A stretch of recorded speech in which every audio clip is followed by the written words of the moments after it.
ìgbéga ìlú èkó. babájídé ṣe bẹbẹ ọmọ sanwó-olu ti dá lára àgbà yìí dá. ọkọ̀ ìbíjọkẹ́ ò wá jẹ̀lú sanwó-olu wá fowó èkó tún ìlú èkó ṣe ni.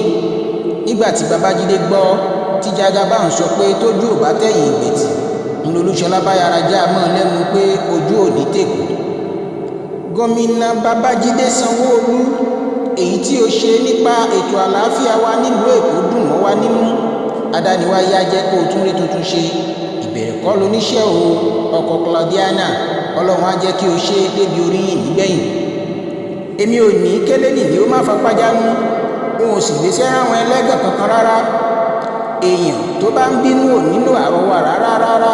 ọjọ́ tipẹ́tipẹ́ tí mo ti mọ̀ nínú mi bí ní òkan ta ìmọ̀ wàá wù. bó nínú ń bínú báwọn ẹlẹ́gàn bá ń pẹ̀gàn, ìyẹn ò ní kí n róhun tó rẹwà kí n wá sọ pé dàbí ẹ̀gbin. gómìnà ìlú èkó rẹwà púpọ̀ jọ ọkọ̀ ìbíjọkẹ́ ọmọ nàmọ́ pani. àwòkọ́ṣe rere ni babájídé jẹ́ fún gbogbo ẹ̀yin olóṣèlú gómìnà tó kù.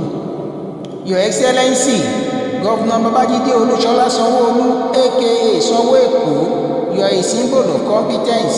aṣíwájú ni ọ́, aṣíwájú rí ọ léèyàn tó kájú ẹ̀ tó tún ṣù.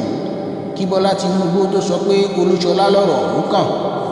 àtìké ní àtìkéjì àsìkò kẹta, Your Excellency sà, ẹ jẹ́ kó máa lọ bẹ́ẹ̀ ni. ìlọsíwájú Èkó ó ti dájú wọn ṣe fún gbogbo mùtúmùwà.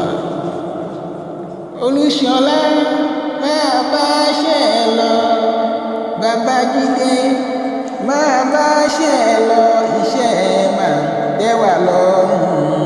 Olúṣọlá o máa bá ṣe ẹ lọ, ṣẹ́ rẹ̀ máa dá wa lọ́rùn. Olúṣọlá o máa bá ṣe ẹ lọ.